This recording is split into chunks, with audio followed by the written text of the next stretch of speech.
selebrasyon sa liturhiya sa simbahan mao ang tinubdan sa tanan natong buluhaton isip katilimbang Kristohanon. Atong hinumduman kanunay nga atong kinabuhi isip Kristiyano nagsugod matapos diha sa liturhiya.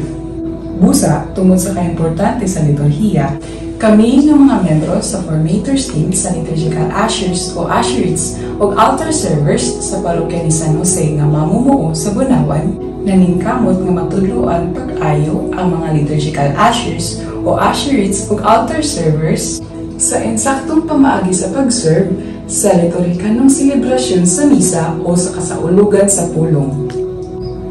Aron masiguro nga may nagduman kanunay sa mga liturgical ushers o usherites o altar servers ang ilang mga buluhaton panahon sa kasaulugan sa pulong o sa misa, kami mga formators naghimuan ng importanteng video nga napakita sa mga detalyadong buluhaton sa liturgical ushers o usherites o altar servers.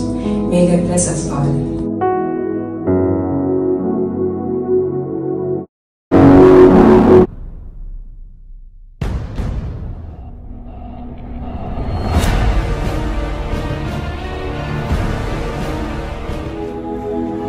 Ang kasaulugan sa pulong magasugod sa pasiuna.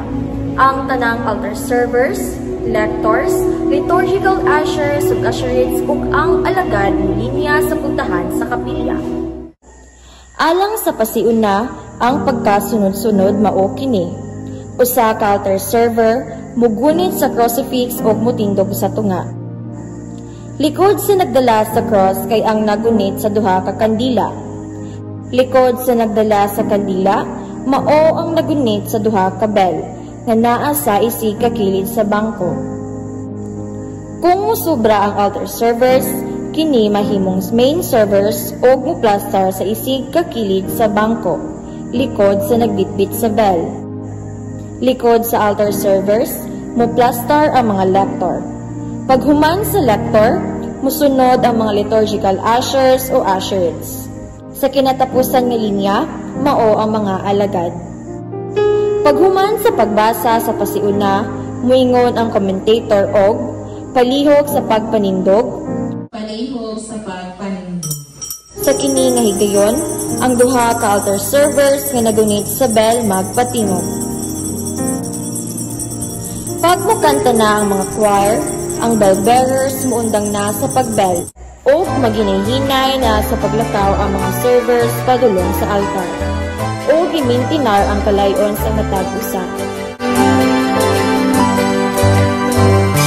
Pagabot sa tubangan sa altar, ang mga servers mubaw o muadto sa isig kalingkuranan. Hangtod mahuman ang pagpaso ang alagad.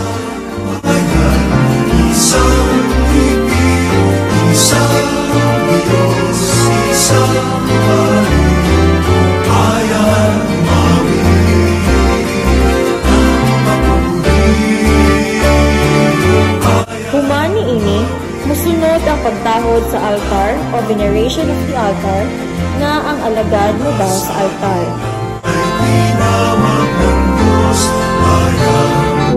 Musunod dayon ang pagkabi-abi o paghinusod. Kini pagkantahon o litukon lamang. Paghuman, musunod dayon ang gloria o himaya. Kini nga higayon, ang duha ka altar server nga nagunit sa bell magpatingog o rapid. Patingogon ang bell panahon lang sa koro sa himaya.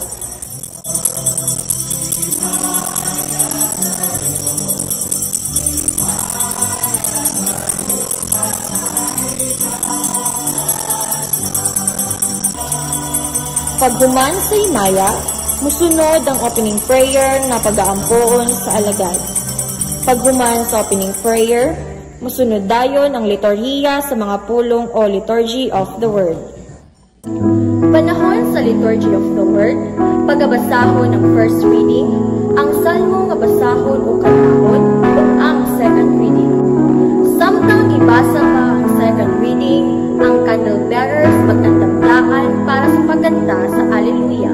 Human sa pagbasa sa second reading, kantahon na dayon ang Alleluia.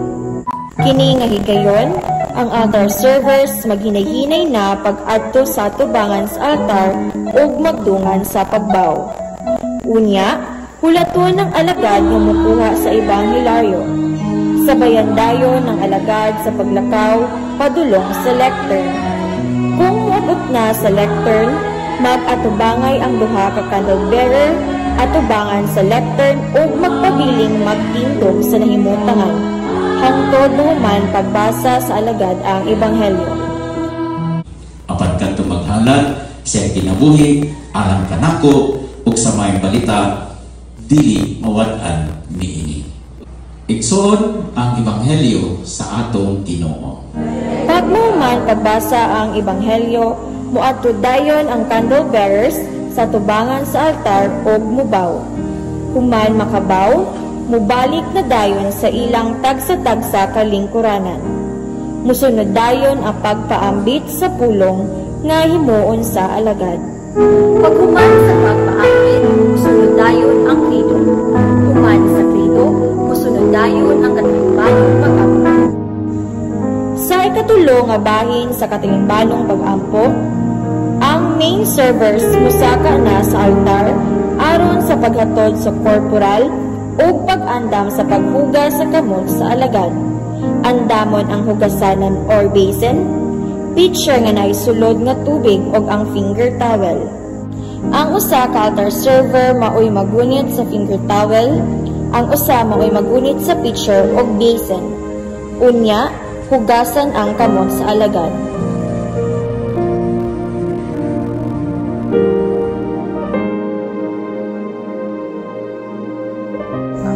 Ug human sa paghugas, kinahanglan ang sa alagad.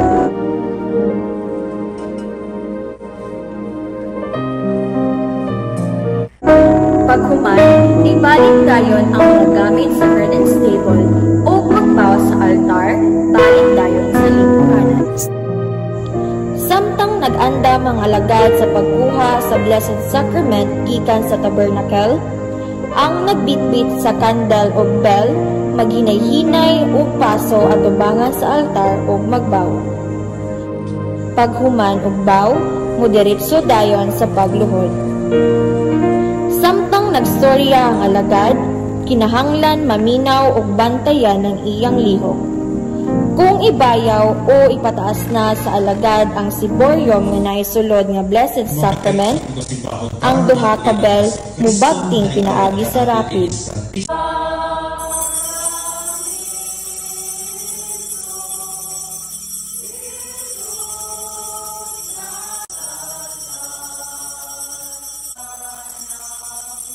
Pagbaba sa alagad sa siboryom, muhunong dayon sa pagbell. Paghuman sa pagbell, mutindog dayon og magbaw sa altar o mubalok sa lingkuranan. Paghuman sa pipila nga mga pulong, musunod dayon ang pagkanta o pag-ampo sa the Lord's Prayer o Amahana. Paghuman, musunod dayon ang komunyon. Panahon sa komunyon, ang candle bearers o liturgical ushers o usherettes mupaso padulong sa altar o mubaw. Pag makabaw na ang liturgical ushers o usherettes, muadto dayon sa lugar kung asa ang alagad magpakalawat. Ang candle bearers hulaton ng alagad ug sundan sa pagpangalawat.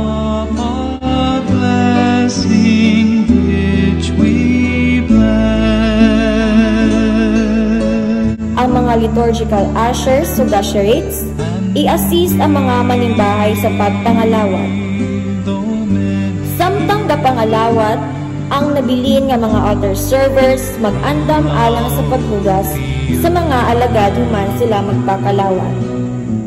Hulaton nga mahuman ang tanang manimbahay o pagpangalawat, at isir mga lawat ang mga liturgical ushers o usherettes. Human sa pagpangalawat, sa liturgical ushers ug usherettes, pinakaulahi mga lawat ang mga candle bearers. Ug human sila makakalawat, mubalik sila sa altar ug magbaw. Ug human, mubalik dayon sa lingkuranan. Ang duha ka main server, hugasan ang kamot sa alagad.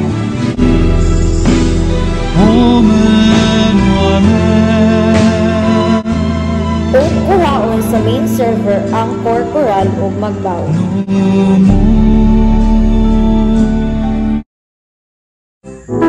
Human sa pagpangalawat, musunod dayon ang halal. Diri nga higayon, mupaso ang liturgical ushers ug usherettes bitbit ang sibot dulong sa altar o gubaw, ug isunod dayon ang pagpangolekta. At tanggapin mo ang aking kadayahan, Samtang dakanta ug awit sa halad, mupaso ang candlebearer sa altar o magbaw. Paghuman, mupaso dayon padulong sa entrance ug mag-atubangan. Human sila mangolekta, sabay mupaso ang candlebearers ug ang liturgical ushers ug usherettes. Muunong ang candlebearers sa pinakauna nga bangko ug ihatod sa liturgical ushers ug usherettes ang mga halad sa altar. Ug mubalik sa pwesto, samtang nagpaso ang liturgical ushers ug usherettes padulong sa likod, mupaso dayon ang candlebearers padulong sa altar ug mubaw.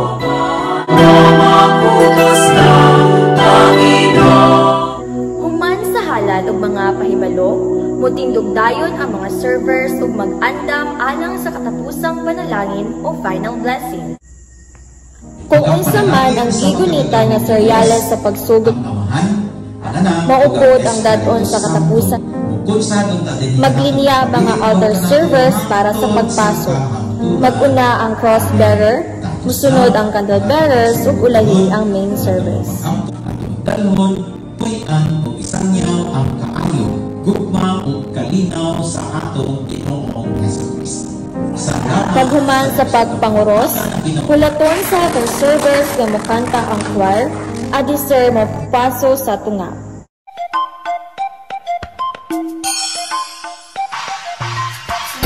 Mupwesto ang cross-bearer sa tunga ug ang duha ka candlebearers sa matag kilid. Paghuman sa pagpaso sa altar servers, musunod og paso gikan sa likod padulong sa tubangan ang mga liturgical ushers ug usherettes. Hulaton sa mga servers nga mobaba ang alagad. Ug kung makababa na ang alagad, ug kung mubaw ang alagad sa tubangan sa altar, mubaw pod ang tanang servers. Paghuman sa pagbaw, mutalikod ang mga servers ug mupasok para sa exit.